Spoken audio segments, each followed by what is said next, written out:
some stuff down here in writing just to make sure I don't miss anything. So I'm going to be reading a little bit, and then we're going to open up for questions.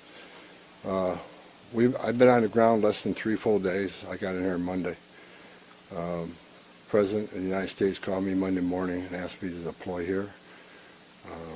Got here Monday evening, and I'm staying till the problem's gone.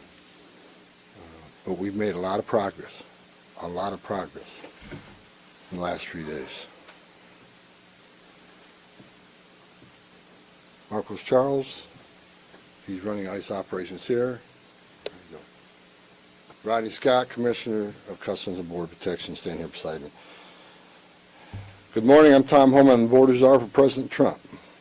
I'm here on behalf of the President, along with U.S. Commissioner of U.S. Customs and Border Protection, Rodney Scott, and Marcos Charles, who's leading the enforcement effort here right now.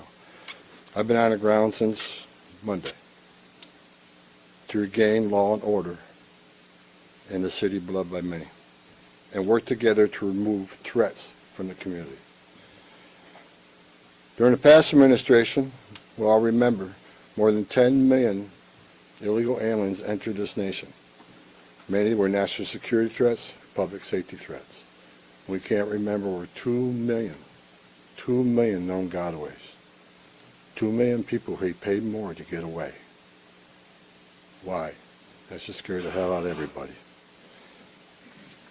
President Trump promised the American people, including the residents of Minnesota, that he would work to ensure our communities are safe.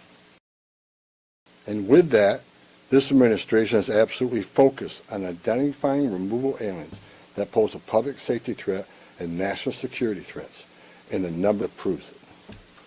In the past few days, I've met with Governor Walz, Attorney General Ellison, Mayor Fry, numerous police chiefs and sheriffs, and I have more to meet.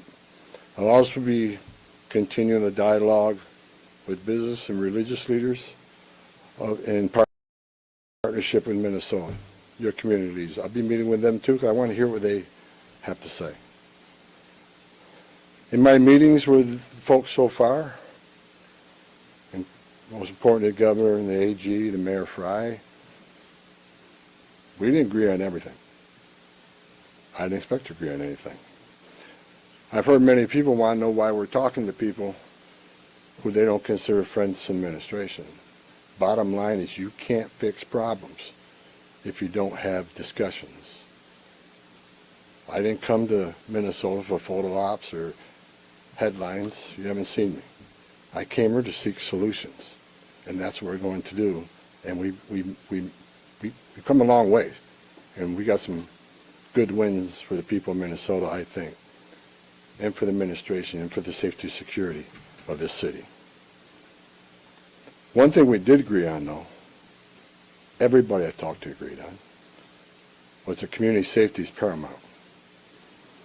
One thing we all agreed on was U.S. Immigration Customs Enforcement is a legitimate law enforcement agency that has a duty to enforce the laws enacted by Congress and keep this community safe.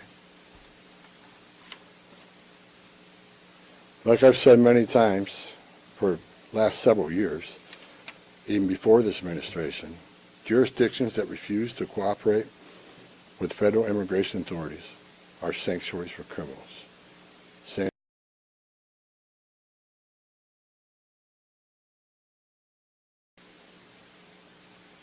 To be clear, we did not agree with Minnesota state and local officials that they would be involved in immigration enforcement. I didn't ask them to be immigration officers. I'm asking them to be cops working with the cops to help us take criminal aliens off the street. What we did agree upon is not to release public safety arrests back in the community when they could be lawfully transferred to ICE. I'll speak more about that. I will highlight that the Minnesota State Prison System under the Department of Corrections have been honoring ICE detainers. And we appreciate that important collaboration.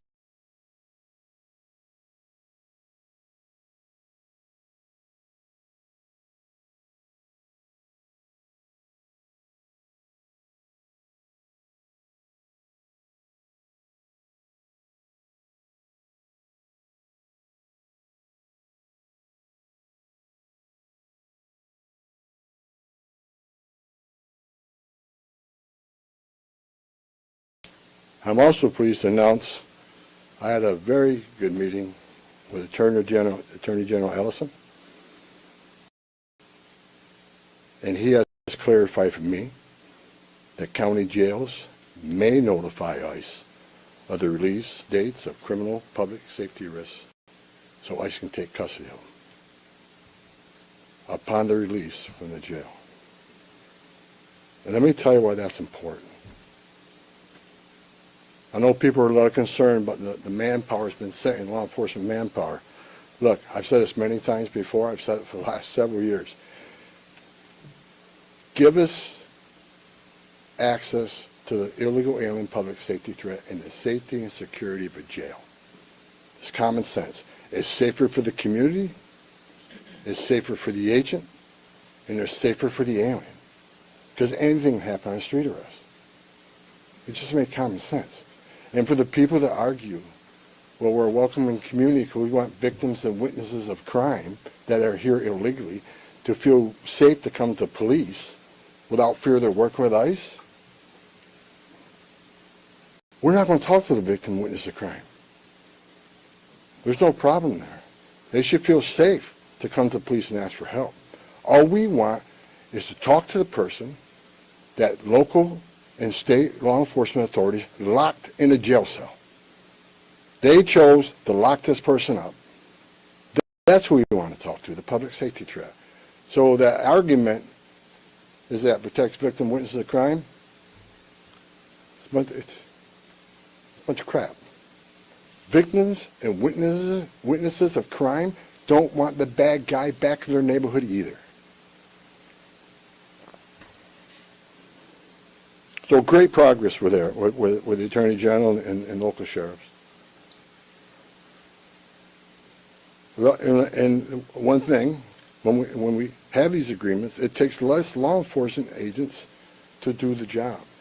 One agent can arrest one bad guy in the safety and security of a jail where he's behind the wire, we know we don't have weapons. But when you normally release that public safety threat, illegal alien back in the community, we have a job to do. We're going to arrest him. So we're going to find him. And what happens is now we got to arrest somebody on his turf. We have access to who knows what weapons.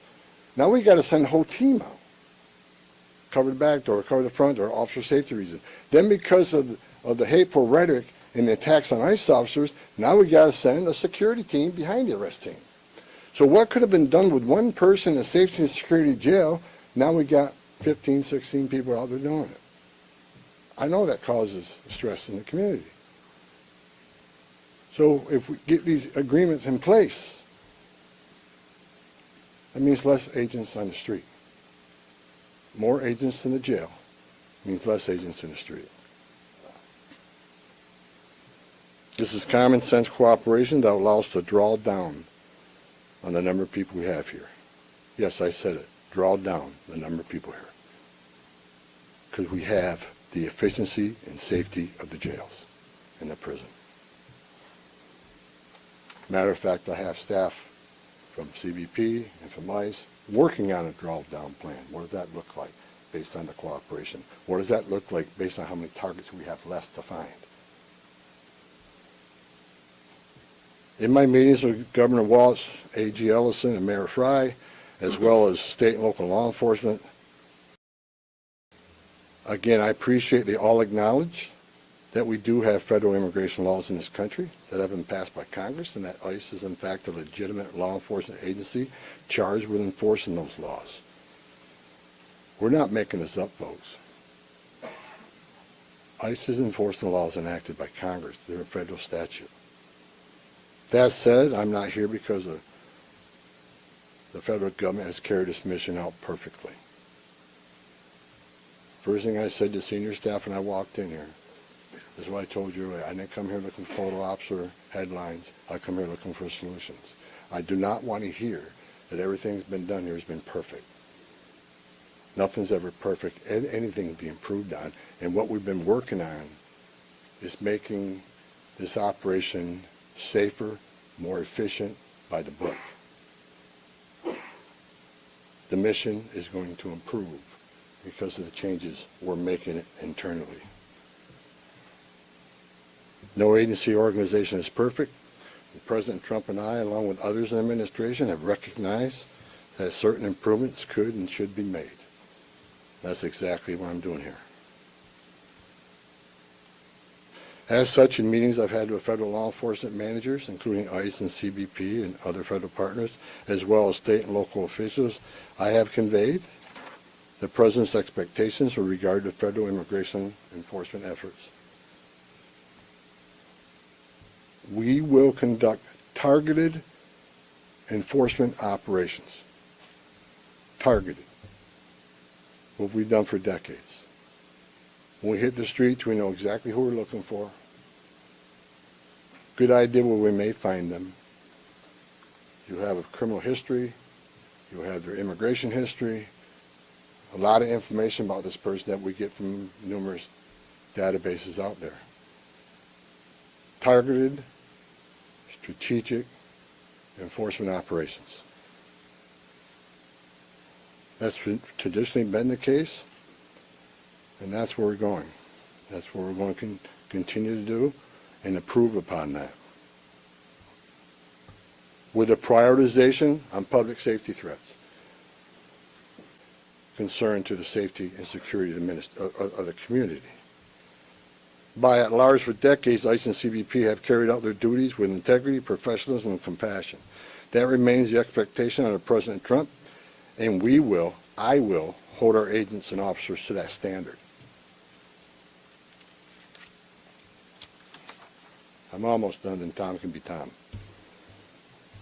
As far as the agitators, that said, I want to reiterate and make very clear.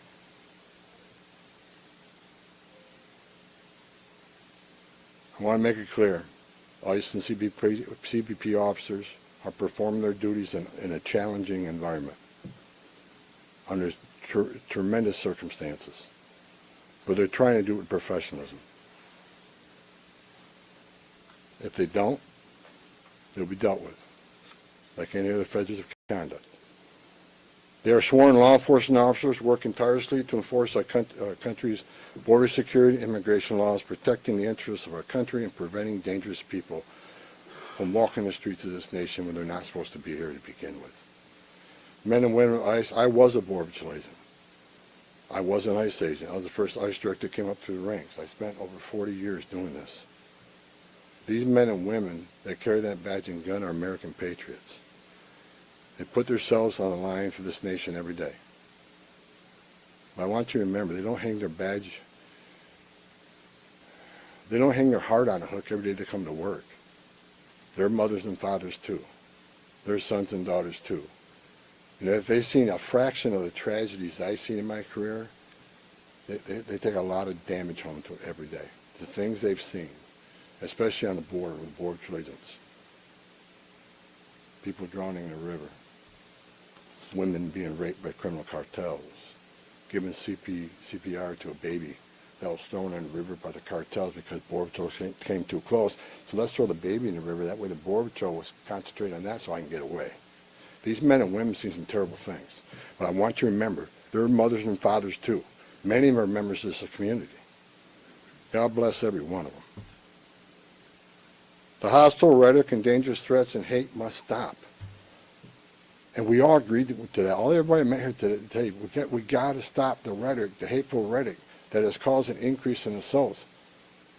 That has caused, because of that, having to send security teams out with arrest teams, which surge the city with additional resources because of the rhetoric, because of the threats, because of the assaults.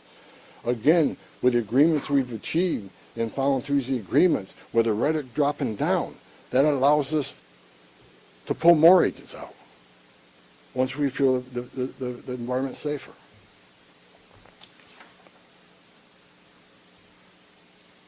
I begged for the last 2 months on TV for the rhetoric to stop. I said in March, if the rhetoric didn't stop, there's going to be bloodshed. And there has been. I wish I wasn't right. I don't want to see anybody die. Not officers, not members of the community, and not the targets of our operations.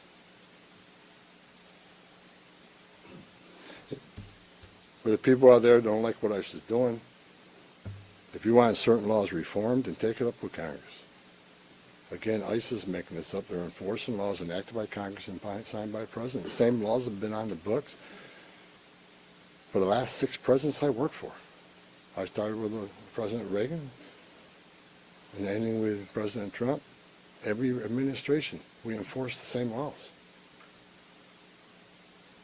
If you don't like what ICE is doing, instead of protesting this building, go protest Congress. Tell me what changes. You have your First Amendment rights, and I support that. You have the right to protest. I'm just asking you to keep it peaceful. But threatening law enforcement officers, engaging in impeding and obstruction and assault is never okay. And there will be zero tolerance. You interfere, impede, assault ICE officers, you will be arrested. Like I said a bit earlier in my meetings with Governor Walz and Ellison and Frey, as well as state and local law enforcement, I appreciate they acknowledge this, that public safety should be paramount. The chiefs I've talked to committed to responding to 911 calls when protesters turn violent, agents are in a dangerous situation, and there's assaults. They have committed to upholding public safety and responding to the needs, not to enforce immigration law, but to keep the peace.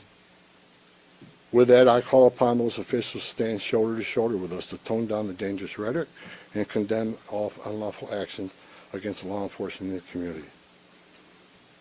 There are many ways your voice can be heard, express your feelings, and affect change in the country without crossing that line. Political and other disagreements in this realm should not be at the expense of public safety or the safety of federal law enforcement officers. In closing, I want to thank the state and local officials here in Minnesota that I met with and the many I'm going to meet with. We've had meaningful dialogue. And look, again, we didn't agree on everything, but we agreed on the things I just talked about. There's much more we can do. And I'm going to continue this dialogue. I got many more community leaders to talk to. I got many more sheriffs to meet. President Trump wants this fixed. And I'm going to fix it. With your help. I want to thank President Trump for his unwavering commitment to public safety and prosperity of every American. Under the President's leadership, we have the most secure border in the history of this nation, which means less women are being raped, less children are dying crossing that border, less fentanyl is getting in this country to kill Americans, less known suspected terrorists are crossing that country. And we don't have 2 million unknown gotaways. We don't know who the hell they are. A secure border, and we have stronger national security. A secure border saves lives. When 96% less people are coming, how many women aren't being sexually assaulted by members of the cartel? How many people aren't dying making that journey? How many Americans aren't dying of fentanyl overdoses? How many women and children aren't being sex trafficked in this nation? The data proves it. Anybody can find that data. So God bless this great nation. God bless Minnesota. We can do better. And I thank the local and state leaders meeting with me. We made some significant gains, significant coordination and cooperation, and you're going to see some massive changes occurring here in this city. Thank you. Mr. Rules of Engagement on. Right here. Thank you so much. Mr. Homan, Giovanna Delorto with the Associated Press. Based on how you have described these changes in the mission, can you be more specific about the objectives of Operation Metro Surge? If what you have described changes the parameters for interior enforcement only in Minnesota or also in Maine and other places? And finally, when would you consider that those objectives will be achieved and this operation will end? Is it in terms of agents on the ground, in terms of who you are targeting for arrests? The withdrawal of law enforcement resources here is dependent upon cooperation. Like I said, one agent arresting one bad guy in jail means less agents on the street. We have some agreements. We got more to talk about how we're going to implement these agreements. But as we see that cooperation happen, then the redeployment will happen. Look, target enforcement operations should happen across the nation. That's what we've done for decades. And with target enforcement operations, I've done many of them. It just makes it safer for everybody. When we know exactly what we're looking for, what is his criminal history, what is his immigration history, where's he live, is he in an apartment complex versus a house, has he got a known record for having weapons, it's safer for everybody. Then we know what type of resources we need to go. And, it just makes this operation cleaner, more efficient, and it's proven less violence when we know exactly what we're getting into and we can take the necessary precautions to keep everybody safe.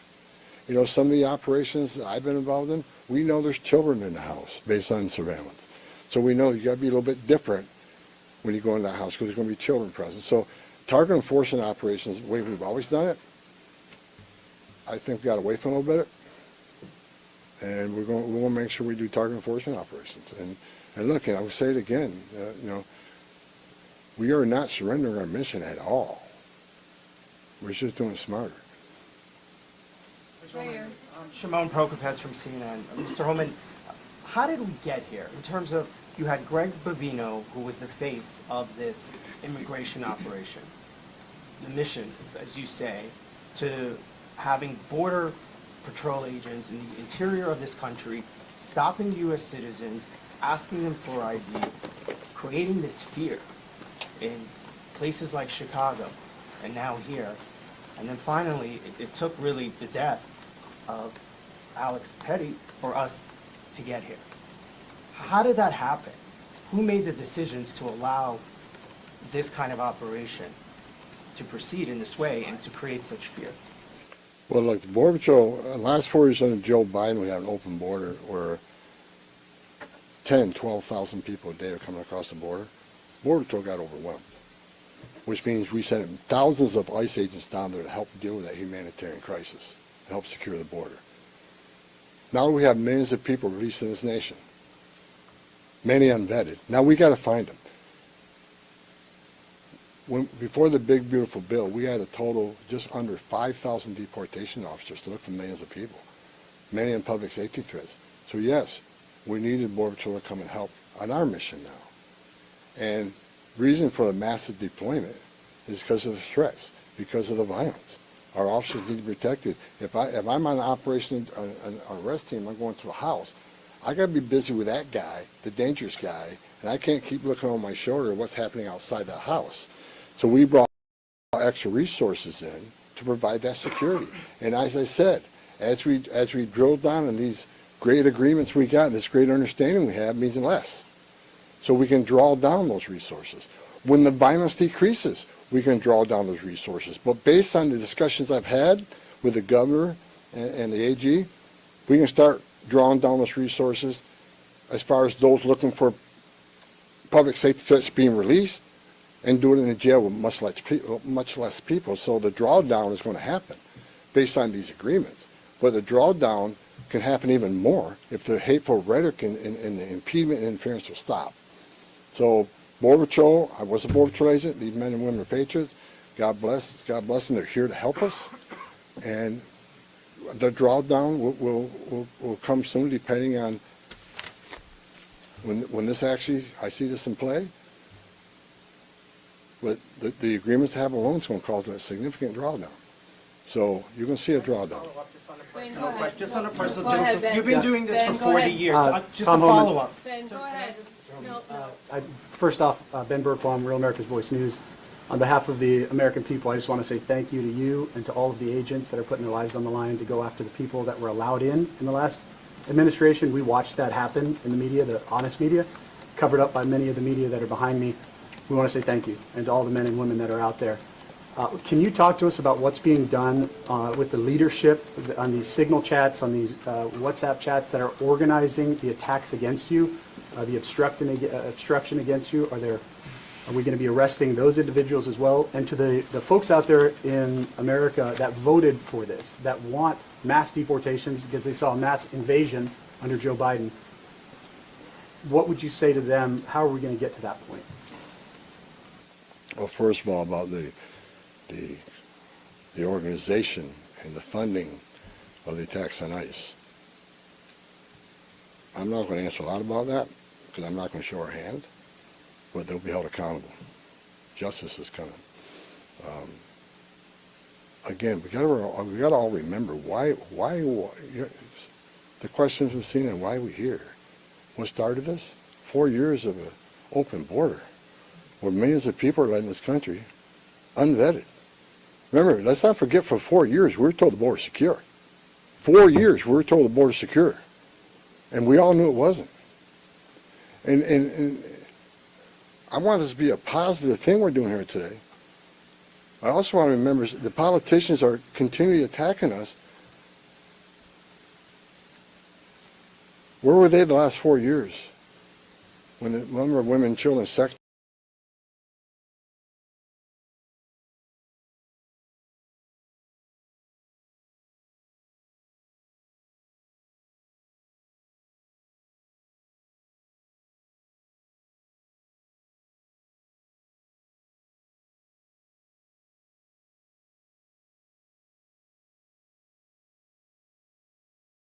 We're just trying to respond to what happened the last 4 years and keeping this country safe.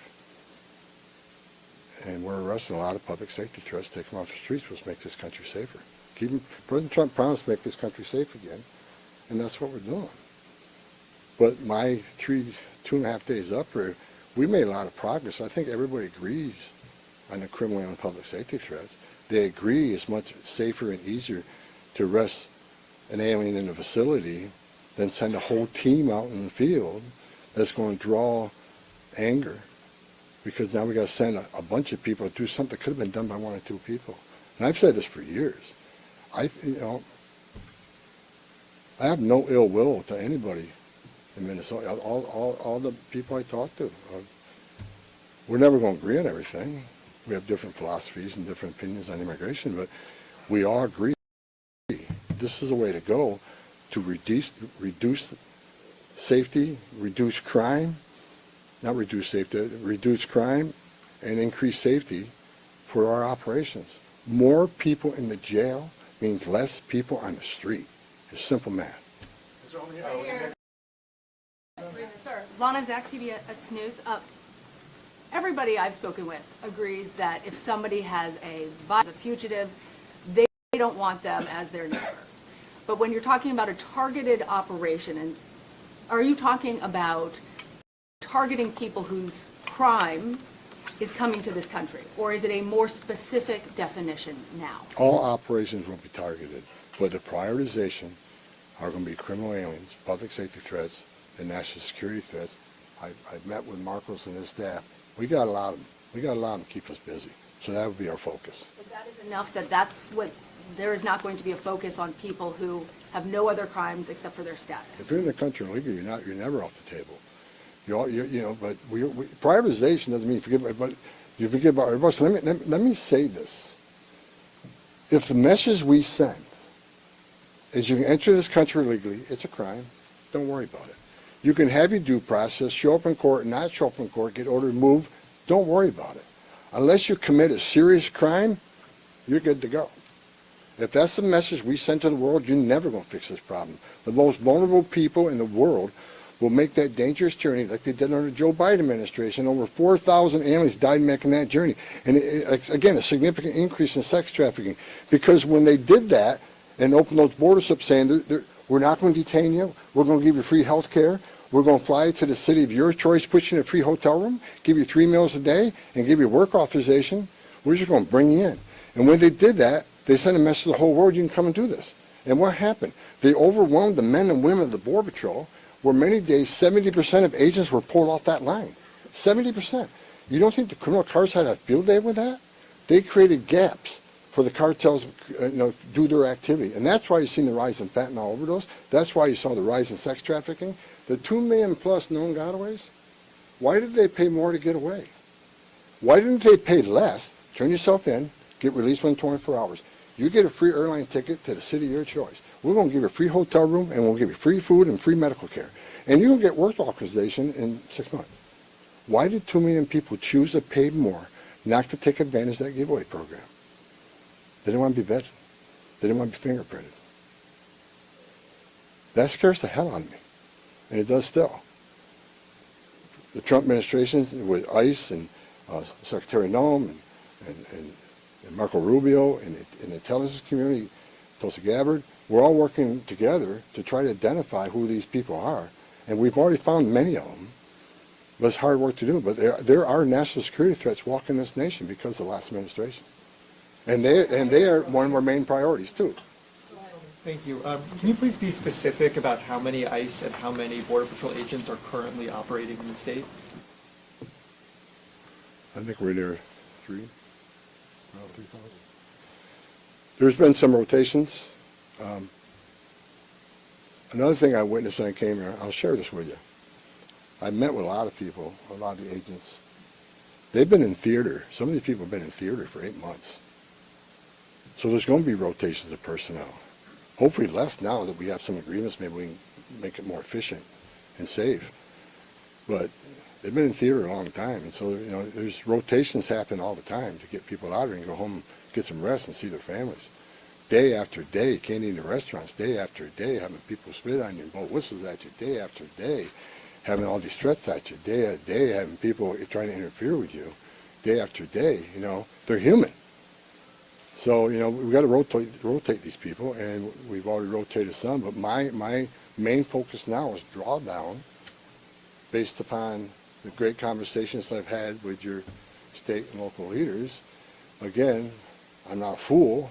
I'm not walking away without seeing this put in place, but I take the word of the people I met with. I think they're honest, and I think they're good brokers, that they want public safety protected, and they also want what's happening in the city to go away.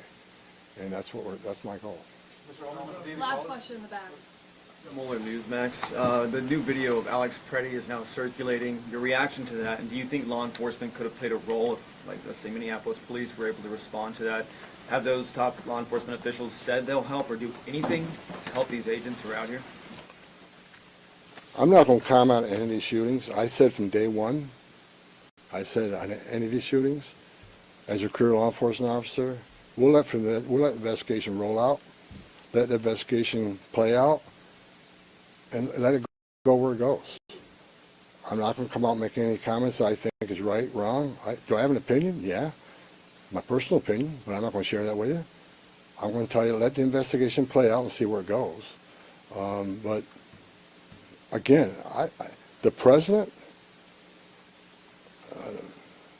one of the words he said to me when I came up here, he said he didn't want to see anybody die. The less interference, the less rhetoric, the less, you know, I have buried Border Patrol agents and I've buried ICE agents throughout my career, and the saddest thing I've ever done is hold to a wife or a child. I don't want to see anybody die, even the people we're looking for. I don't want to see anybody die. And despite what people think of Tom Homan, I say a prayer every night that everybody goes home safe. This isn't good. But I think my conversations the last 2.5 days are leading us to a safer community, letting ICE officers operate in the safety and security of a jail more than on the street.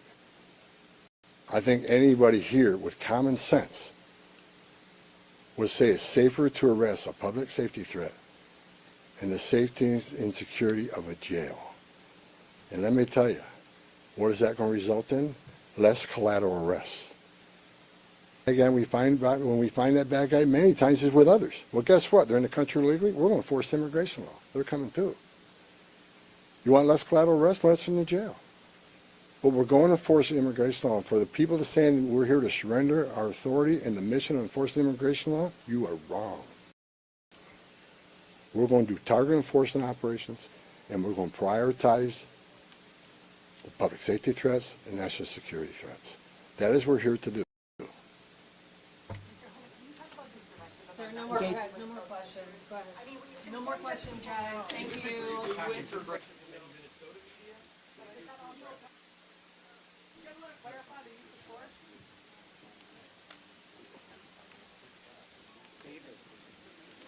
David, let's go.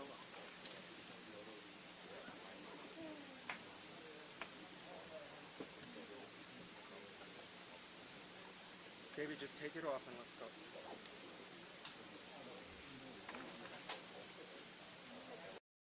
Look, I've been given talking points, and I don't like reading speeches, never have, but my chief of staff did put some stuff down here in writing just to make sure I don't miss anything. So I'm going to be reading a little bit, then we're going to open up for questions. I've been on the ground less than 3 full days. I got in here Monday. President of the United States called me Monday morning and asked me to deploy here. Got here Monday evening, and I'm staying till the problem's gone. But we've made a lot of progress in the last 3 days. Marcos Charles, he's running ICE operations here. There you go. Rodney Scott, Commissioner of Customs and Border Protection, standing here beside me. Good morning, I'm Tom Homan, the Border Czar for President Trump. I'm here on behalf of the President, along with U.S. Commissioner for U.S. Customs and Border Protection, Rodney Scott, and Marcos Charles, who's leading the enforcement effort here right now. I've been on the ground since Monday to regain law and order in the city beloved by many, and work together to remove threats from the community. During the past administration, we'll all remember, more than 10 million illegal aliens entered this nation. Many were national security threats, public safety threats. We can't remember over 2 million known gotaways. 2 million people who paid more to get away. Why? That should scare the hell out of everybody. President Trump promised American people, including the residents of Minnesota, that he would work to ensure our communities are safe. And with that, this administration is absolutely focused on identifying removal aliens that pose a public safety threat and national security threats, and the number proves it. In the past few days, I have met with Governor Walz, Attorney General Ellison, Mayor Fry, numerous police chiefs and sheriffs, and I have more to meet. I'll also be continuing the dialogue with business and religious leaders in partnership with Minnesota, your community leaders. I'll be meeting with them too, because I want to hear what they have to say. In my meetings with folks so far, and most importantly the governor and the AG, the Mayor Fry, we didn't agree on everything. I didn't expect to agree on anything. I've heard many people want to know why we're talking to people who they don't consider friends in administration. Bottom line is you can't fix problems if you don't have discussions. I didn't come to Minnesota for photo ops or headlines. You haven't seen me. I came here to seek solutions, and that's what we're going to do. And we've come a long way, and we got some good wins for the people of Minnesota, I think, and for the administration and for the safety and security of this city. One thing we did agree on, though, everybody I talked to agreed on, was that community safety is paramount. One thing we all agreed on was U.S. Immigration and Customs Enforcement is a legitimate law enforcement agency that has a duty to enforce the laws enacted by Congress and keep this community safe. Like I've said many times for the last several years, even before this administration, jurisdictions that refuse to cooperate with federal immigration authorities are sanctuaries for criminals.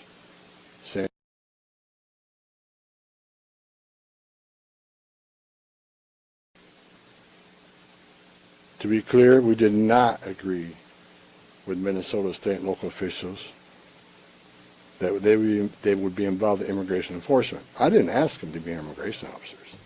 I'm asking them to be cops working with the cops to help us take criminal aliens off the street. What we did agree upon is not to release public safety arrests back in the community, and they could be lawfully transferred to ICE. I'll speak more about that. I will highlight that the Minnesota State Prison System under the Department of Corrections have been honoring ICE detainers. And we appreciate that important collaboration.